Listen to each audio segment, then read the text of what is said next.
Mein Patreon Mike und Veronika haben mich besucht und Lebensmittelangebote aus Deutschland mitgebracht. Und die vergleiche ich heute mit den Preisen aus USA. Die haben mir auch Reisekataloge mitgebracht und das Supergeile. Die Katalogbilder sind zu vergleichen mit den Fotos aus meiner Hauptstraße hier in San Diego, 15 Minuten von meinem Zuhause entfernt. Wenn man in den USA wohnt, lebt man ja im Grunde in einem Reisekatalog.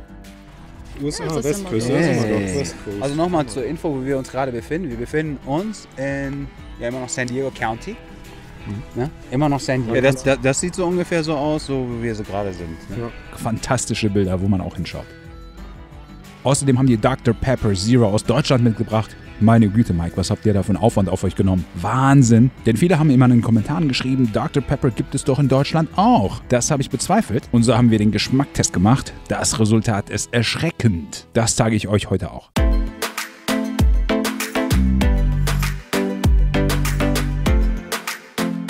Wie so ein Irrer bin ich mit den Lebensmittelbroschüren durch die Supermarkt reingelaufen. Ich sah aus wie so ein Schnäppchenjäger-Opa, der nur Preise vergleicht und nichts kauft. Okay, legen wir mal los. 1,11 Cent. Was ist denn das für ein Karnevalspreis? Kostet bei uns übrigens $7. 3 Paprika 1,99. Bei uns eine Paprika 1,69. 1,49 für 1 Kilo Tomaten.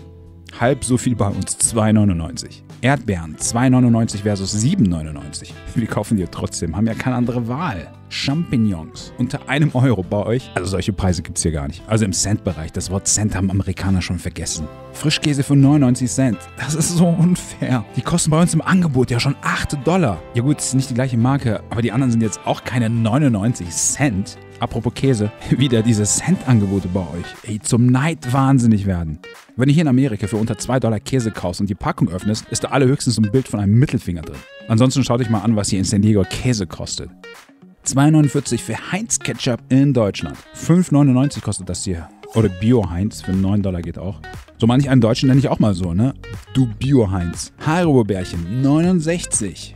Das ist kein Preis, sondern die Position, in der gleichgeschlechtliche Gummibärchen Spaß in der Tüte haben. Jedenfalls bei uns 3,49. Leibniz für 89 Cent oder 79 Cent. Boah, ist das günstig, ey. Das haben wir bei uns auch übrigens ohne Schokolade für 5,99. Aber es geht auch günstiger, wenn man sich jetzt die anderen Alternativen an Kekse jetzt kauft, die hier in Amerika eher gängig sind. Aber trotzdem, für 79 Cent darfst du ja alle höchstens an der Verpackung riechen.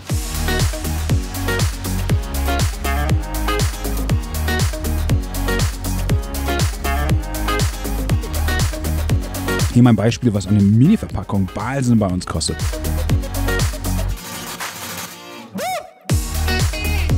$5,99. Guck mal, große Verpackung Merci für 4,44. Wieso sehen alle Sonderangebote bei euch aus wie Tippfehler? Jedenfalls bei uns die Hälfte an Merci für $10. Lindt ist auch wesentlich teurer hier. Allein eine Tafel kostet hier mehr als eure gesamte Pralinenschachtel. Und die Hälfte der Menge an Pralinen kosten 3-mal so viel bei uns. Die amerikanische Lindt schmeckt dafür auch um die Hälfte schlechter, weil Made in USA nicht zu vergleichen mit eurer guten Lindt in Deutschland meiner Meinung nach. Lindt in den USA schmeckt wie Buttercreme mit abgelaufener Schokolade.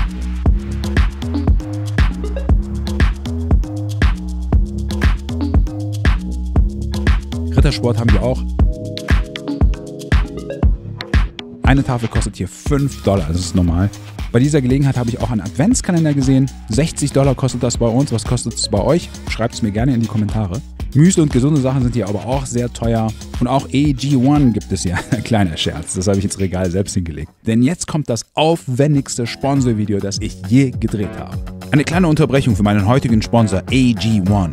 Zudem verrate ich euch einiges Persönliches über mich. Wie halte ich mich in einem Konsumland wie Amerika fit? Erstens frühstücke ich nie. Der Spruch "Frühstück ist die wichtigste Mahlzeit des Tages" war ein Werbeslogan. Wenn ihr wissen wollt, von wem, schaut euch mein Video dazu an, Link ist in der Beschreibung. Meine erste Mahlzeit des Tages beginnt bei mir zwischen 11 und 13 Uhr und zwar mit einem AG1. Zwischen 16 und 17 Uhr esse ich meine erste und letzte Mahlzeit des Tages. Jeder Fitness-, Körper- und Ernährungsbewusste hatte so eine eigene Routine, das ist meine. Und ich nehme es auch ständig mit, wenn ich unterwegs bin. Mit AG1 bekomme ich in einem Glas 75 hochwertige Vitamine, Mineralstoffe, Botanicals, Bakterienkulturen, Mikronährstoffe und mehr. mehr. Diese unterstützen nicht nur das Immunsystem, sondern fördern auch den Energiestoffwechsel, die Muskelerholung, die geistige Fitness, den Hormonhaushalt sowie Haut, Haare, Nägel und mehr. AG1 wurde unter Einhaltung der strengsten Normen entwickelt, mit führenden Ärzten, Ernährungs- und Gesundheitswissenschaftlern. Viele haben mich in den Kommentaren gefragt, wie alt bist du eigentlich? Leute, ich habe den ersten Star Wars 1977 im Kino gesehen. Ich erinnere mich noch daran. Der Trick sind eigentlich 3 Dinge: Sport, Ernährung, Optimismus. Einfach mit Wasser vermischen und fertig und es schmeckt unglaublich gut. Ich persönlich habe sogar noch meine eigene Methode entwickelt. Fettarmer, zuckerfreier Kakao, Mandelmilch und ein wenig Agave. Aber jeder macht das anders. AG1 wird im Abo Freihaus geliefert, ohne Vertragslaufzeit. Den Lieferzyklus könnt ihr beliebig anpassen. Mit dem speziellen Link in meiner Beschreibung erhaltet ihr nicht nur AG1 als Pulver, sondern auch als Jahresvorrat an Vitamin D3 und K2 sowie 5 AG1 Travel Packs. Neukunden erhalten zudem das Welcome Kit mit dieser hochwertigen Aufbewahrungsdose und dem Shaker. So, weiter geht's zum Thema. Pringles für 1,49. Bei uns doppelt so teuer. Aber ich glaube, wir haben dafür auch mehr Auswahl. Haha, siehst du?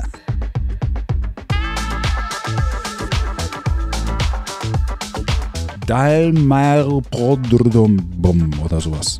Haben wir auch übrigens und siehe da fast genauso toll wie bei euch. Eine spanische Marke. Okay. Lavazza und Illy sind meine Lieblingsmarken. Aber in Deutschland sind die, glaube ich, auch viel günstiger, oder? Kaffee insgesamt ist auch hier viel teurer. Nescafé ist 50 Cent günstiger in Amerika. Seht ihr? Deswegen lebe ich hier. Wir haben übrigens auch Snickers, Twix und M&M Kaffee. Das ist normal hier, dass es alle möglichen Kaffeesorten so gibt wie Starbucks und Dunkin' Donut. Habt ihr das eigentlich bei euch auch?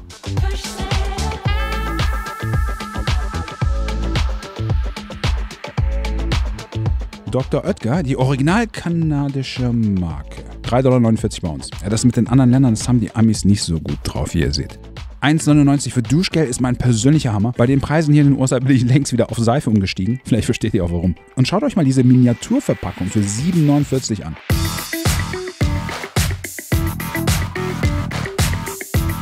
Oder knapp 12 $ für Duschgel. Ich bin hier übrigens bei Ralphs, und zwar in einem der günstigen Stadtteile in San Diego. Für Publikum mit geringem Einkommen, daher sind die Preise sogar etwas günstiger hier.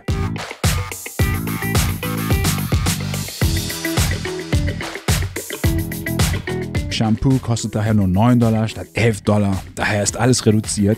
Shampoo für unter 10 $ ist also ein echtes Schnäppchen.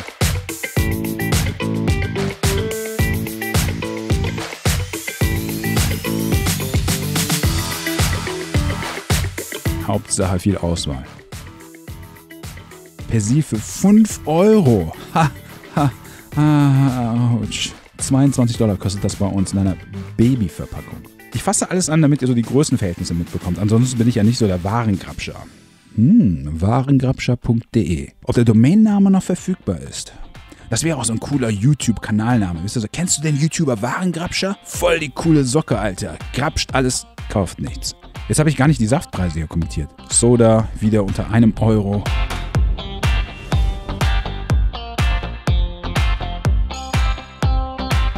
Eine 1,5 Liter Flasche kostet bei uns 3 $.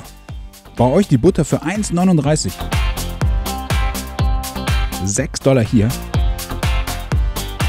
Sorry, im Angebot nur 8 $. Oh yeah. Margarine 1,49 statt 2,19 bei euch. Bekommt ihr bei solchen Angeboten eigentlich so einen euphorischen Schub in Deutschland? Schau mal, diese Verpackung ist so klein, da müsste eigentlich Verschluckungsgefahr draufstehen. 39 Cent für Joghurt, das ist aber süß. 39 Cent, da ist aber jemand niedlich. Kostet bei uns auch nicht die Welt, aber ich bitte euch, 39 Cent? Also 2 für 3 $ gilt bei uns als dermaßen günstig, dass wir Selfies damit auf Instagram posten. 39 Cent? Sowas würden wir hier unseren Enkelkindern erzählen, wenn wir alt sind. Hä? Gehen.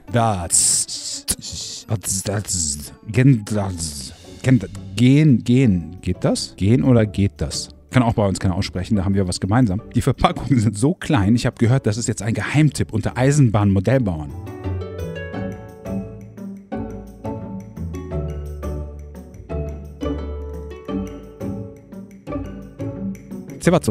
Mit 2 können wir ja auch nicht mithalten.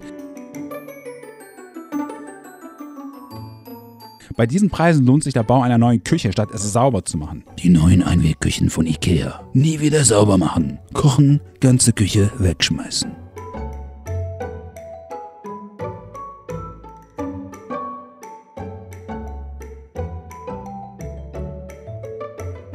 Okay, Kaufland, zeig mir, was du drauf hast, Baby.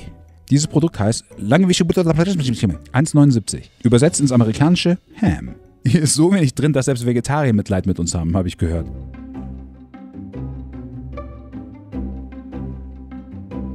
Also dieses Gesundheitsbewusstsein mit dem kein Antibiotikum und Zusatzstoffe ist in den USA so verbreitet. Jetzt gibt es das alles nicht mehr, aber alles kostet das 5-fache.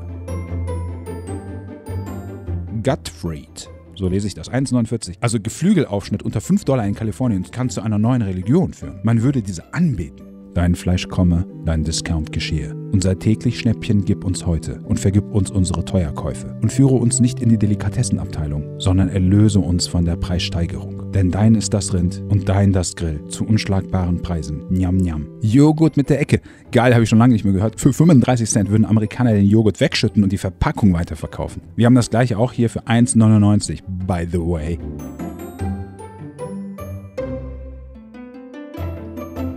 An diese Geflügelsalami erinnere ich mich noch. 1,99. Wow. Bei uns ist der Begriff Pepperoni geläufiger. Pepperoni. Und Salami kommt hier auf die Pizza, also nicht aufs Brot. Salami aufs Brot ist so eine europäische Sache.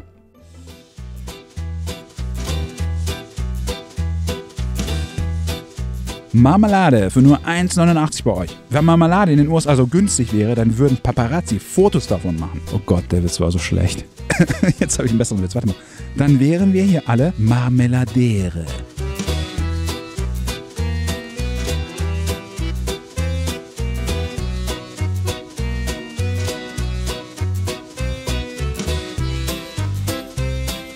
Brot für unter $2 bei euch, so viel kostet hier vielleicht bei uns eine Scheibe. In einem meiner Videos habe ich übrigens amerikanische Bäckereien vorgestellt. Link ist unten in der Beschreibung. Das, was bei euch 1,59 kostet, kostet da $10 und mehr.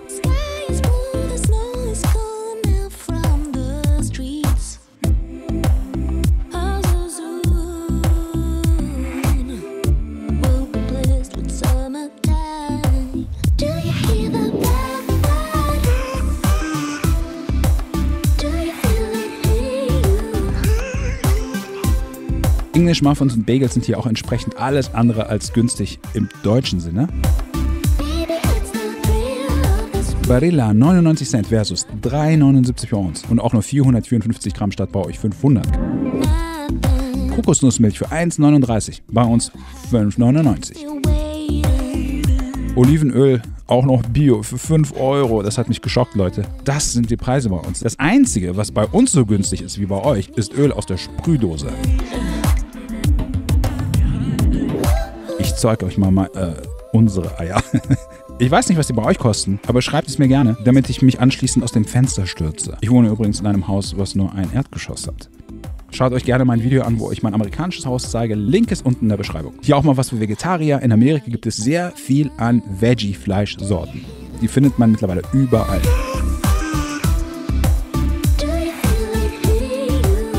Und hier der versprochene Geschmackstest zwischen dem amerikanischen und dem deutschen Dr. Pepper Zero. Marc durfte nicht schauen, ob ich ihm den deutschen oder amerikanischen Dr. Pepper gebe und hat sofort die amerikanische identifiziert. Amerikanische?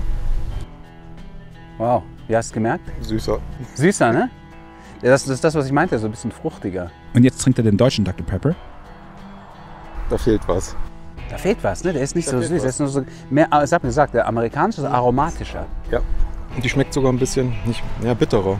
Fast. Also die Süße fehlt auf jeden Fall. Bier halt, ja. Deutschland. Genau. Ja. Die haben gedacht, wir machen einen Biergeschmack. Nein. Wesentlich fruchtiger, süßer, aromatischer. Also wir stellen fest, der Dr. Pepper aus Deutschland ist nicht der gleiche wie aus USA. Definitiv. Ja, ja. Der schmeckt so, das schmeckt so, wie wenn der amerikanische abgelaufen ist für ein paar Monate. Dann schmeckt er so wie der deutsche. So der Aroma ist ein bisschen weg, die Süße ist ein bisschen weg, es ist leicht bitter geworden. Und hier haben wir auch die Mädels den Test machen lassen. Ist das die Deutsche? Wir haben nie gespart. Da fehlt was. Ja. Mike und Veronika haben ja auch Yes-Törtchen Karamell mitgebracht. Mein Favorit Nummer 1. Gibt es leider in den USA nicht und die haben mich unglaublich glücklich gemacht. Ich habe alles schon weggefuttert, gefühlt noch am gleichen Tag. Ich habe mich revanchiert mit den besten Donuts der Welt, die es nur in Amerika gibt. Und wir haben einen Roadtrip zusammen gemacht. Viele meiner Patrons haben mich mittlerweile in San Diego besucht. Mein heutiger Dank gilt jedoch Mike und Veronika. Wir haben eine tolle Zeit gehabt und ich freue mich auf euren nächsten Besuch. Vielen Dank nochmals. Bis bald.